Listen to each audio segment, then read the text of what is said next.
கர்த்தருக்கு ஸ்தோத்திரம். இன்றைய நற்செய்தி கர்த்தர் உங்களுக்கு செய்யும் ரட்சிப்பை பாருங்கள். யாத்ராகமம் 14 அதிகாரம் 5லேருந்து 13 பார்த்தீங்கன்னா, எகிப்தியர் புறப்படுறாங்க. 600 ரதங்கள், இன்னும் மற்ற ரதங்கள் எல்லாத்தையும் தூக்கிட்டு வராங்க இஸ்ரவேலரை பின்தொடர்ந்து. எப்படியாம அவங்கள சும்மா விடலான்ட்டு.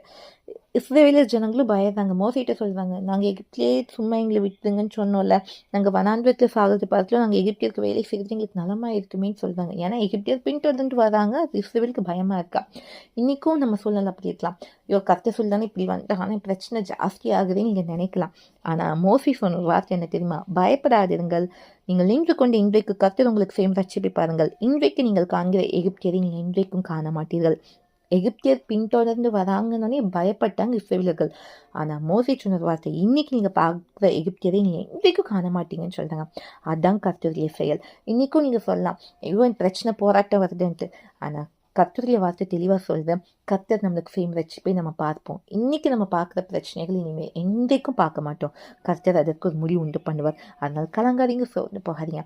பிரச்சனைகள் மத்தியிலும் தேவன் நம்மோடு இருக்கிறவர். அந்த பிரச்சனைகளுக்கு ஒரு முடிவை கட்டளையிடுவார், நம்மை சமாதானமாய் வாழச் செய்வார். இதுவே இன்றைய நற்செய்தி. உங்களுக்கு முன்பாகட்டும்.